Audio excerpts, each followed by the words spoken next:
नमस्कार, मैं हूं डॉक्टर लक्ष्मी पापरानी।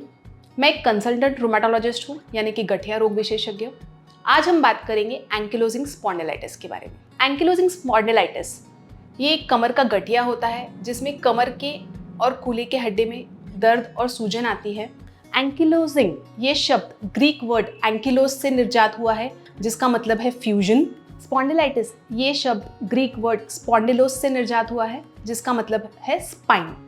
इसके नाम में ही है एंकिलोजिंग स्पॉन्डिलाइटिस, यानी कि इस बीमारी में स्पाइन का फ्यूजन हो सकता है, इसीलिए इसको एंकिलोजिंग स्पॉन्डिलाइटिस कहा जाता है। ये ज़्यादातर मेल्स को होता है, 20 से 40 साल की उम्र के मेल्स को ये ज़्यादातर होता है, लेकिन फीमेल्स को भी हो सकता है और 20 से कम उम्र वाले लोगों को और 40 से ज़्यादा उम्र वाले लोगों को भी ये बीमारी हो सकती है। मेल्स में इस बीमारी की तीव्रता फीमेल्स के कंपेयर में ज़्यादा पाई जाती है, यानी कि मेल्स में बहुत सिवियर ये बीमारी हो सकती है। इस बीमारी में कूल्हे की हड्डी में सूजन आती है, जैसे कि आप इधर देख सकते हैं, ये हिप बोन है और ये सैक्रम है। इन दोनों के बीच में जो जॉइंट होता है इसको बोलते हैं सैक्रोइलियक जॉइंट। ये पीछे की तरफ होता है और कभी राइट में कभी लेफ्ट में इस बीमारी में इन दोनों जॉइंट में सूजन आती है। ये सूजन सैक्रोइलियक जॉइंट से शुरू होकर, यानी कि नीचे से शुरू होकर धीरे धीरे ऊपर कमर की तरफ, फिर पीठ की तरफ और गर्दन की तरफ ये सूजन अकड़न जा सकती है। आइए जानते हैं कि इस बीमारी में और क्या क्या लक्षण होते हैं। तो जैसे कि मैंने बताया, ये बीमारी की शुरुआत सैक्रोइलियक जॉइंट से होती है, उसमें दर्द और अकड़न सूजन होती है।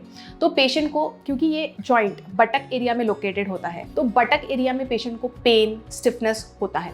कभी कभी ये सिर्फ राइट में या सिर्फ लेफ्ट साइड में हो सकता है, कभी कभी ये अल्टरनेटिंग होता है, कभी राइट कभी लेफ्ट, ऐसे शिफ्ट होता रहता है। पेशेंट को ये दर्द आराम करने के बाद ज़्यादा बढ़ता है, तो इसलिए कई बार पेशेंट आधी रात को इस दर्द की वजह से उठ जाता है। पेशेंट को करवट बदलने में तकलीफ होती है। जब सुबह उठते हैं पेशेंट, तो पेशेंट को इतना दर्द और अकड़न रहता है कि पेशेंट को 5 से 10 मिनट लग जाते हैं बेड से उठने के लिए। थोड़ा मूवमेंट करने के बाद, थोड़ा चल फिरने के बाद या थोड़ा स्ट्रेचिंग एक्सरसाइज करने के बाद कहीं पेशेंट्स को थोड़ी राहत मिलती है दर्द में। ये बीमारी मेनली स्पाइन में होती है, लेकिन कुछ लोगों को स्पाइन के साथ साथ हाथ पैर के दूसरे जोड़, जैसे कि एंकल्स, नीज, हील या हाथों के जोड़ों में, जैसे कि एल्बो, व्रिस्ट, फिंगर्स के जॉइंट्स में भी दर्द और सूजन हो सकती है।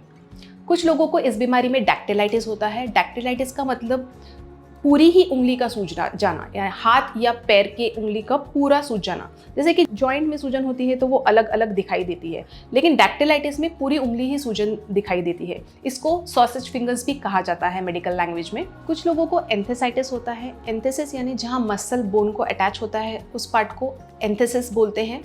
इस पार्ट में सूजन आना, इस चीज़ को एंथेसाइटिस बोलते हैं। एंथेसाइटिस मोस्ट कॉमनली हील के एरिया में होता है, नी के एरिया में होता है। एंथेसाइटिस की वजह से पेशेंट को चलने में, दौड़ने में बहुत दिक्कत आती है।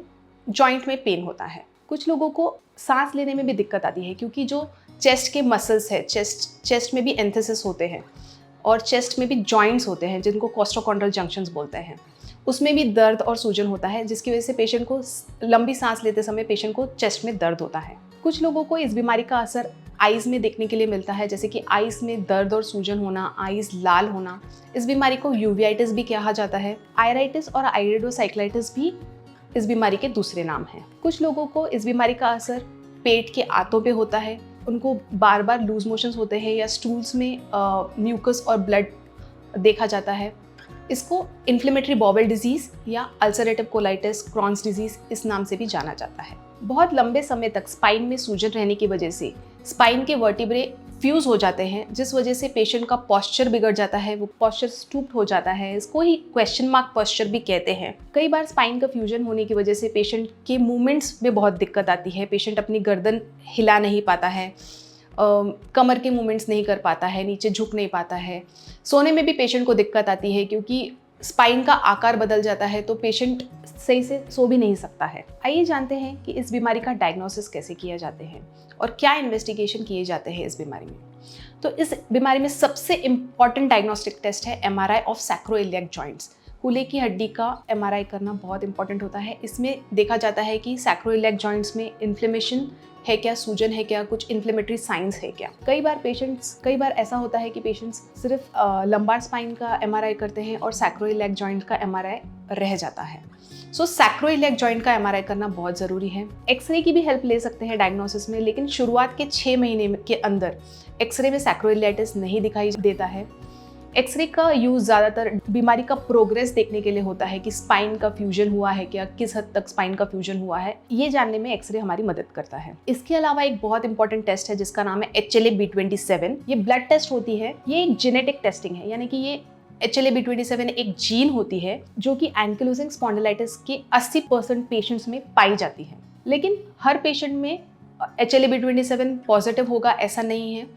कुछ एंकिलोजिंग स्पॉन्डिलाइटिस के पेशेंट में एमआरआई में सैक्रोइलैक जॉइंट में सूजन दिखती है, लेकिन उनका HLA-B27 नेगेटिव हो सकता है। कई पेशेंट्स का HLA-B27 पॉजिटिव हो सकता है, लेकिन उनको कभी भी एंकिलोजिंग स्पॉन्डिलाइटिस के कुछ लक्षण नहीं होते हैं। ऐसे लोगों में कोई ट्रीटमेंट करने की ज़रूरत नहीं होती है, क्योंकि ये एक जीन है। HLA-B27 पॉजिटिव है, इसका मतलब आपको ये जीन आपके बॉडी में है, लेकिन ज़रूरी नहीं है कि हर किसी को जिसमें ये जीन प्रेजेंट है उनको एंकिलोजिंग स्पॉन्डिलाइटिस हो ही। इसके अलावा कुछ इन्फ्लेमेटरी मार्कर्स होते हैं जैसे कि ESR और CRP। ये टेस्ट किए जाते हैं देखने के लिए कि बॉडी में या जॉइंट्स में सूजन है कि नहीं। एंकिलोजिंग स्पॉन्डिलाइटिस की ट्रीटमेंट के 4 पार्ट्स होते हैं। सबसे पहला है पेशेंट एजुकेशन।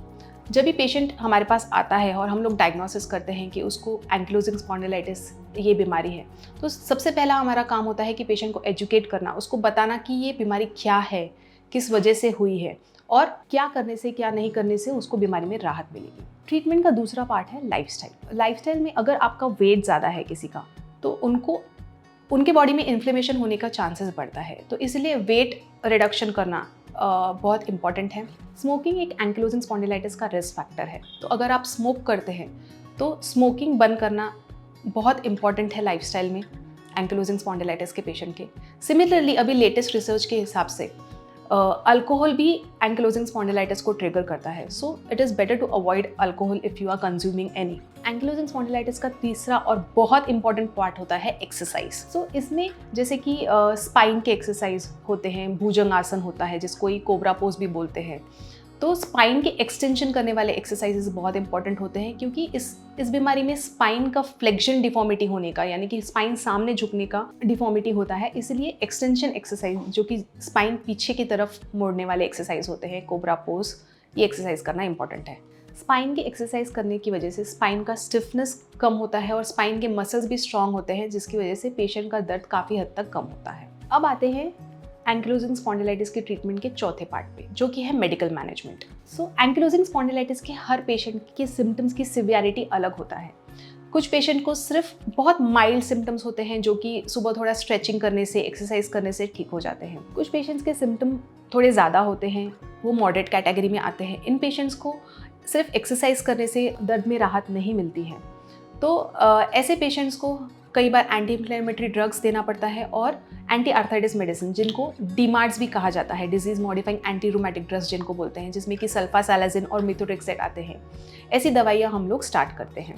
कुछ पेशेंट्स का दर्द इन दवाइयों से भी ठीक नहीं होता है और इनको बहुत ही सिवियर पेन होता है जो कि डिफॉर्मिटी की तरफ जा रहा होता है, तो ऐसे पेशेंट्स में हम लोग बायोलॉजिकल इंजेक्शंस यूज़ करते हैं।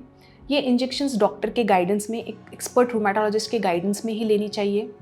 आजकल एक नया मेडिसिन आया है जिसका नाम है टोफासेटिनिब। ये एक ओरल मेडिसिन है, कई लोगों को ये मेडिसिन भी बहुत अच्छा रिजल्ट देती है। तो ये था एंकिलोजिंग स्पॉन्डिलाइटिस के बारे में आज का हमारा विषय। अगर आपको ये इन्फॉर्मेशन हेल्पफुल लगी तो कृपया इस वीडियो को लाइक करें। अगर आप किसी ऐसे व्यक्ति को जानते हैं जो इस बीमारी से जूझ रहे हैं, आप उनके साथ ये वीडियो ज़रूर शेयर करें। अगर आपको इस बीमारी के बारे में कुछ और क्वेरीज हैं तो आप हमें कमेंट बॉक्स में या डिस्क्रिप्शन बॉक्स में हमारा नंबर है, उस पर व्हाट्सएप या कॉल करके पूछ सकते हैं।